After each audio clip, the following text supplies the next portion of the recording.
Hello friend, आप सभी का स्वागत है with study point YouTube channel में। आज की इस वीडियो में हम सीटेट का प्रीवियस ईयर क्वेश्चन पेपर करने वाले हैं। ये देखिए, सीटेट का दिसंबर 2019 का पेपर है और सीटेट में सबसे ज़्यादा प्रश्न आपके प्रीवियस ईयर क्वेश्चन पेपर से ही आते हैं। अगर आप 10 साल का प्रीवियस ईयर क्वेश्चन पेपर अच्छी तरीके से तैयार कर लेते हैं तो सीटेट एग्जाम में देखेंगे लगभग 90 से 100 प्रश्न आपको प्रीवियस ईयर क्वेश्चन पेपर से ही देखने को मिलेंगे। तो यह वीडियो आपके लिए बहुत ज़्यादा इंपॉर्टेंट है और आज की क्लास में हम पेपर सेकंड को सॉल्व करने वाले हैं। पेपर सेकंड बीएड और डीएलएड दोनों छात्रों के लिए इम्पॉर्टेंट है। अगर आप सीटेट का फॉर्म फिलअप किए हैं तो चैनल को सब्सक्राइब आप ज़रूर कर लीजिएगा। इस चैनल से सभी आपको प्रीवियस ईयर क्वेश्चन पेपर कराए जाएंगे सभी सब्जेक्ट के, तो चैनल को सब्सक्राइब आप ज़रूर कर लीजिएगा और क्लास आपके लिए बहुत ज़्यादा इंपॉर्टेंट है, तो वीडियो को शुरू से लेकर अंत तक ज़रूर देखिएगा। तो आज की क्लास में सबसे पहले यहाँ पर सीडीपी करने वाले हैं, बाल विकास व शिक्षा शास्त्र। तो इसमें देखिए आपका सबसे पहला प्रश्न है। देखिए दिया गया है कि कोई आपके यहाँ पे नूर है। नूर विद्यालय में अपना लंच बॉक्स लाना भूल गई तथा यह कहते हुए तान्या से उसका लंच साझा करने के लिए कहा कि तुम्हें आज अपना लंच मेरे साथ साझा करना चाहिए क्योंकि कल मैंने तुम्हारे साथ अपना लंच साझा किया था। लॉरेंस कोलबर्ग के नैतिक विकास के सिद्धांत के अनुसार जो नूर का कथन है किस अभिविन्यास प्रारूप को किस अवस्था पर दर्शाता है, यह आपको बताना है। तो यहाँ पर क्या हो जाएगा, देखिए जो नूर का कथन है यह आदान प्रदान अभिविन्यास प्रारूप को परंपरागत अवस्था पर दर्शाता है।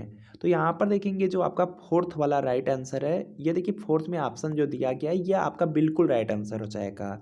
नूर का जो कथन होगा वह आदान प्रदान के अभिविन्यास प्रारूप को परंपरागत अवस्था पर दर्शाता है, तो फोर्थ आपका बिल्कुल राइट आंसर है। इसके बाद देखिए अगला प्रश्न है और इसका आंसर आप लोग करने का प्रयास कीजिएगा। देखिए प्रश्न आपका है कि समाज में विभिन्न लिंगों के लिए उपयुक्त मानी जाने वाली प्रारूपिक विशेषताओं के बारे में जन सामान्य की अवधारणाओं को क्या कहते हैं। तो इसका देखिए आपको यहाँ पे सही जवाब बताना है। तो यहाँ पर देखिए इसका राइट आंसर हो जाएगा, इसको देखिए जेंडर रूढ़िवादिताएं कहते हैं। जेंडर रूढ़िवादिता होता है, तो यहाँ पर आपका ऑप्शन नंबर फोर्थ बिल्कुल राइट आंसर होगा। इसके बाद देखिए यहाँ पर आपका अगला प्रश्न है और अगला प्रश्न भी आपका बहुत ज़्यादा इम्पोर्टेंट है। देखिए दिया गया है कि हाल ही में पाठ्य चर्चा में ऐसी कहानियों को शामिल करने के लिए विवेकशील प्रयास किया गया है जिसमें पिता घर के कार्यों में लगा रहता है और माता साहसी गतिविधियों को करती है। यह कदम किस लिए महत्वपूर्ण है। तो यहाँ पर देखिए इसका राइट आंसर हो जाएगा, इससे देखिए जो आपकी जेंडर रूढ़िवादिता है यह देखिए समाप्त होगी। तो यहाँ पर देखिए इसका राइट आंसर हो जाएगा कि यह जेंडर रूढ़िवादिता को समाप्त करता है, तो यहाँ पे सेकंड वाला आपका राइट आंसर होगा। इसके बाद देखिए यहाँ पर आपका अगला प्रश्न है। अगला देखिए प्रश्न है कि वाइगोस्की के अनुसार जब एक वयस्क बच्चे के निष्पादन के वर्तमान स्तर को सहयोग द्वारा विस्तारित करता है तो इसे क्या कहते हैं। तो यहाँ पर देखिए इसका राइट आंसर हो जाएगा, ये देखिए पाढ़ी आपका ढांचा कहलाता है, तो यहाँ पे थर्ड वाला आपका राइट आंसर होगा। इसके बाद देखिए यहाँ पर अगला प्रश्न आपका दिया गया है। जिन पियाजे के संज्ञानात्मक विकास के सिद्धांत के अनुसार परिकल्पित निगमनात्मक तर्क किस अवधि में विकसित होता है। तो यहाँ पर देखिए इसका राइट आंसर हो जाएगा, यह अमूर्त संक्रियात्मक अवस्था है, तो यहाँ पे फोर्थ वाला आपका बिल्कुल राइट आंसर होगा। इसके बाद देखिए यहाँ पर आपका अगला प्रश्न दिया गया है और अगला प्रश्न आपका दिया गया है कि किसके अनुसार बच्चों के चिंतन के बारे में सामाजिक प्रक्रियाओं तथा सांस्कृतिक संदर्भ के प्रभाव को समझना आवश्यक है। तो यहाँ पर देखिए इसका राइट आंसर हो जाएगा, लेव वाइगोत्स्की के अनुसार बच्चों के चिंतन के बारे में सामाजिक प्रक्रियाओं तथा सांस्कृतिक संदर्भ के प्रभाव को समझना बहुत आवश्यक है, तो यहाँ पे थर्ड वाला आपका राइट आंसर होगा। इसके बाद देखिए अगला प्रश्न आपका दिया गया है और अगला प्रश्न भी बहुत ज़्यादा इंपॉर्टेंट है। देखिए दिया गया है कि पियाजे के संज्ञानात्मक विकास के सिद्धांत से निहितार्थ निकालते हुए एक ग्रेड 6 से 8 के शिक्षक को अपनी कक्षा में क्या करना चाहिए। तो इसका देखिए आपको यहाँ पे सही जवाब बताना है। तो यहाँ पर कि इसका राइट आंसर हो जाएगा, ऐसी समस्याएं प्रस्तुत करनी चाहिए जिसमें तर्क आधारित समाधान की आवश्यकता होती है, तो यहाँ पे सेकंड वाला आपका बिल्कुल राइट आंसर होगा। इसके बाद देखिए अगला प्रश्न आपका दिया गया है और अगला प्रश्न आपका यहाँ पर है। हार्वर्ड गार्डनर के बहुबुद्धि सिद्धांत के अनुसार तार्किक गणितीय बुद्धि वाले एक व्यक्ति की क्या विशेषताएं हो सकती है? तो यहाँ पर देखिए इसका राइट आंसर हो जाएगा पैटर्न को खोजने की एवं तर्क की लंबी श्रृंखला को हल करने की क्षमता और संवेदनशीलता। तो यहाँ पे फोर्थ वाला आपका बिल्कुल राइट आंसर है। इसके बाद देखिए अगला प्रश्न आपका यहाँ पर दिया गया है और कई बार यह सीटेट एग्जाम में रिपीट प्रश्न है। वह प्रक्रिया जिसके द्वारा बच्चे आदतों, कौशलों, मूल्यों तथा अभिप्रेरणा को विकसित करते हैं और जो उन्हें समाज का जिम्मेदार एवं क्रियाशील सदस्य बनाती है, उसे क्या कहा जाता है? तो यहाँ पर देखिए इसका राइट आंसर हो जाएगा सामाजिकरण कहलाता है। बहुत ज़्यादा इंपॉर्टेंट है, सीटेट में कई बार पूछा गया है। तो यहाँ पे फर्स्ट वाला आपका राइट आंसर होगा। इसके बाद देखिए अगला प्रश्न आपका दिया गया है। अगला प्रश्न आपका यहाँ पर दिया गया है कि मानव विकास के संदर्भ में आनुवांशिकता तथा पर्यावरण की भूमिका के बारे में निम्नलिखित कथनों में से कौन सा सही है? तो इसका देखिए आपको यहाँ पे सही जवाब बताना है। 4 ऑप्शन है, चारों ऑप्शन अच्छी तरीके से पढ़ेंगे, उसके बाद आंसर करना है। तो यहाँ पर कि इसका राइट आंसर हो जाएगा आनुवांशिकता एवं पर्यावरण दोनों एक जटिल पारस्परिक क्रिया के रूप में मानव विकास को प्रभावित करते हैं। तो यहाँ पे फोर्थ वाला आपका राइट आंसर होगा। इसके बाद देखिए अगला प्रश्न है और अगला प्रश्न आपका बहुत ज़्यादा इंपॉर्टेंट है। सीटेट में देखेंगे कई बार प्रीवियस ईयर में पूछा गया, बहुत ज़्यादा इंपॉर्टेंट है। यहाँ पर देखिए आपका प्रश्न है कि एक प्रगतिशील कक्षा में, तो यहाँ पर देखिए इसका राइट आंसर हो जाएगा विद्यार्थी के द्वारा ज्ञान की संरचना की जाती है। तो यहाँ पर आपका फर्स्ट वाला बिल्कुल राइट आंसर है। इसके बाद देखिए यहाँ पर नेक्स्ट है, अगला भी देखिए प्रश्न आपका सीटेट में कई बार आपका पूछा गया, बहुत ज़्यादा इंपॉर्टेंट है। सतत एवं समग्र मूल्यांकन में क्या शामिल है? तो यहाँ पर देखिए इसका राइट आंसर हो जाएगा विविध प्रकार की रणनीतियों का प्रयोग करते हुए दोनों संरचनात्मक एवं संकलनात्मक आकलन का प्रयोग करना। तो यहाँ पे फोर्थ वाला राइट आंसर होगा। इसके बाद देखिए अगला प्रश्न आपका दिया गया है और अगला प्रश्न भी आपका यहाँ पे काफ़ी ज़्यादा इंपॉर्टेंट ही है। देखिए दिया गया है कि आपकी कक्षा के एक विद्यार्थी को विभिन्न स्रोतों से बार बार यह बताया गया कि उसके सामाजिक वर्ग के लोग शैक्षिक क्षेत्र में निम्न स्तरीय प्रदर्शन करते हैं। इस रूढ़िवादिता एवं परिणामिक रूढ़िवादी आशंका के प्रभाव को कम करने के लिए एक शिक्षक को क्या पहल करना चाहिए? तो यहाँ पर देखिए इसका राइट आंसर हो जाएगा विभिन्न सामाजिक वर्गों के रोल मॉडल से संबंधित कहानियों एवं उदाहरणों को प्रस्तुत करना चाहिए। तो यहाँ पे फोर्थ वाला राइट आंसर हो जाएगा। इसके बाद देखिए अगला प्रश्न है। अगला प्रश्न भी आपके सीटेट एग्जाम में पूछा गया है, काफ़ी ज़्यादा इंपॉर्टेंट है। देखिए प्रश्न आपका दिया गया है कि एक समावेशी कक्षा में शिक्षक को क्या करना चाहिए? तो यहाँ पर देखिए इसका राइट आंसर हो जाएगा यह विश्वास करना चाहिए कि प्रत्येक बच्चे में अपनी योग्यताओं एवं शक्ति के अनुसार सीखने की क्षमता है। तो यहाँ पर आपका फर्स्ट वाला राइट आंसर है, काफ़ी ज़्यादा इंपॉर्टेंट है, तो इसे आप कहीं पर नोट भी कर सकते हैं। इसके बाद देखिए यहाँ पर नेक्स्ट प्रश्न आपका दिया गया है, एक विद्यार्थी कक्षा में निम्नलिखित लक्षण प्रदर्शित करता है। वह देखिए पढ़ने के प्रति चिंता करता है, शब्दों या अक्षरों को पहचानने में उसे कठिनाई होती है और निम्न स्तरीय शब्दावली कौशल उसका है और पहले पढ़े हुए पाठ को समझने या याद करने में उसे कठिनाई होती है।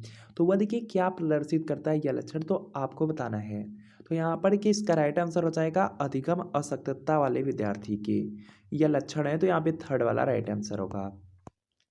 इसके बाद देखिए यहाँ पर अगला आपका प्रश्न दिया गया है, एक शिक्षक एक समावेशी कक्षा में विशेष योग्यता वाले वर्ग अधिगमकर्ताओं की आवश्यकताओं को किस प्रकार से बता सकता है या संबोधित कर सकता है? तो यहाँ पर कि इसका राइट आंसर हो जाएगा प्रत्येक विद्यार्थी के अधिगम के सशक्त पक्षों एवं कमजोरियों के विश्लेषण के आधार पर विशिष्ट अधिगम उद्देश्यों को विकसित कर सकता है। तो यहाँ पे फोर्थ राइट आंसर होगा। इसके बाद देखिए यहाँ पर अगला प्रश्न है और अगला प्रश्न आपका है कि एक शिक्षिका अपने कक्षा में सृजनात्मक विद्यार्थियों को किस प्रकार से प्रोत्साहित कर सकती है? तो यहाँ पर देखिए इसका राइट आंसर हो जाएगा अनेक परिप्रेक्ष्यों को प्रोत्साहित करके तथा मूल विचारों को महत्व देकर। तो यहाँ पे थर्ड वाला आपका राइट आंसर होगा। इसके बाद देखिए यहाँ पर अगला प्रश्न आपका है, निम्नलिखित में से कौन सा कारक है जो कक्षा में सार्थक अधिगम का पक्ष लेता है? तो इसका देखिए आपको यहाँ पे सही जवाब बताना है। तो यहाँ पर कि इसका राइट आंसर हो जाएगा विषय वस्तु तथा बच्चों के संपूर्ण कुशलक्षेम एवं अधिगम के प्रति सच्चा यहाँ पे सरोकार रखना। तो यहाँ पे फोर्थ वाला राइट आंसर है। इसके बाद देखिए अगला प्रश्न है, जल्दी से आप आंसर करेंगे। निम्नलिखित में से कौन सा प्रभावशाली समस्या समाधान रणनीति का एक उदाहरण है? तो यहाँ पर देखिए इसका राइट आंसर हो जाएगा साधन साध्य विश्लेषण विश्लेषण हो जाएगा कि समस्या को अनेक उपलक्ष्यों में विभाजित करना। फोर्थ आपका राइट आंसर होगा।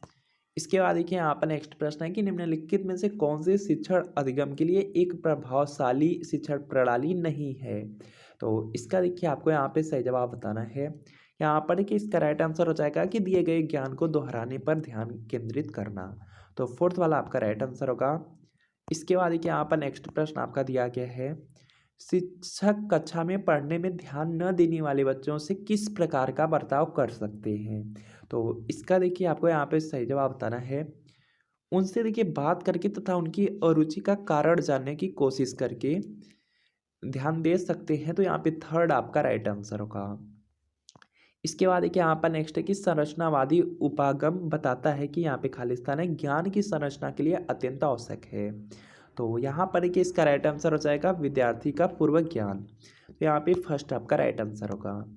इसके बाद देखिए अगला प्रश्न आपका दिया गया है, बच्चे अनेक घटनाओं के बारे में सहजानुभूत सिद्धांत की संरचना करते हैं। इस पृष्ठभूमि में एक शिक्षक को क्या करना चाहिए। तो यहाँ पर देखिए इसका राइट आंसर हो जाएगा, बच्चों को इन विचारों के लिए डांटना चाहिए क्योंकि ये विचार उनके शिक्षण में हस्तक्षेप करते हैं। तो यहाँ पर आपका फोर्थ वाला बिल्कुल राइट आंसर होगा।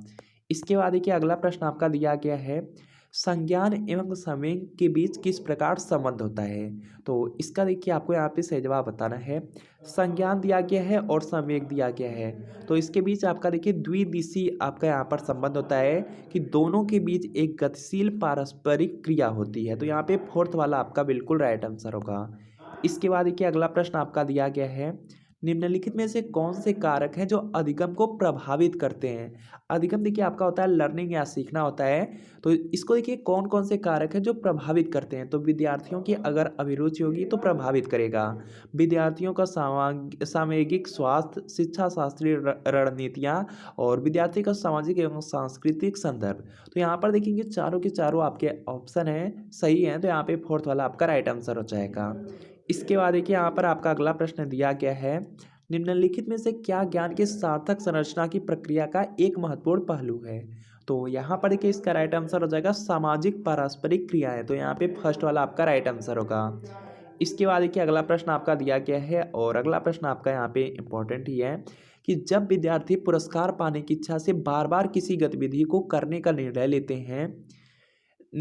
हैं जो कि प्रत्यक्ष रूप से उस गतिविधि से संबंधित नहीं है, ऐसी स्थिति में क्या संभावना उत्पन्न होती है। तो यहाँ पर कि इसका राइट आंसर हो जाएगा कि अधिगम के प्रति भौतिकवादी अभिवृत्ति का विकास हो जाता है। तो यहाँ पे फर्स्ट आपका राइट आंसर होगा। इसके बाद देखिए अगला प्रश्न है कि बाल्यावस्था की अवधारणा से क्या अभिप्राय है। तो यहाँ पर कि इसका राइट आंसर हो जाएगा, समकालीन सामाजिक संरचनावादी मनोवैज्ञानिकों के अनुसार यह एक सामाजिक संरचना है। तो यहाँ पे सेकंड वाला राइट आंसर होगा। इसके बाद देखिए अगला प्रश्न आपका दिया गया है, निम्नलिखित में से कौन सी मध्य बाल्यावस्था की विशेषता है। तो यहाँ पर देखिए इसका राइट आंसर हो जाएगा, बच्चे तार्किक एवं मूर्त रूप से सोचना प्रारंभ कर देते हैं। ये देखिए मध्य बाल्यावस्था में होता है। तो यहाँ पे थर्ड वाला आपका राइट आंसर होगा। इसके बाद देखिए अगला प्रश्न है कि परिवार एवं पास पड़ोस बच्चों के समाजीकरण की यहाँ पे खाली स्थान दिया गया है।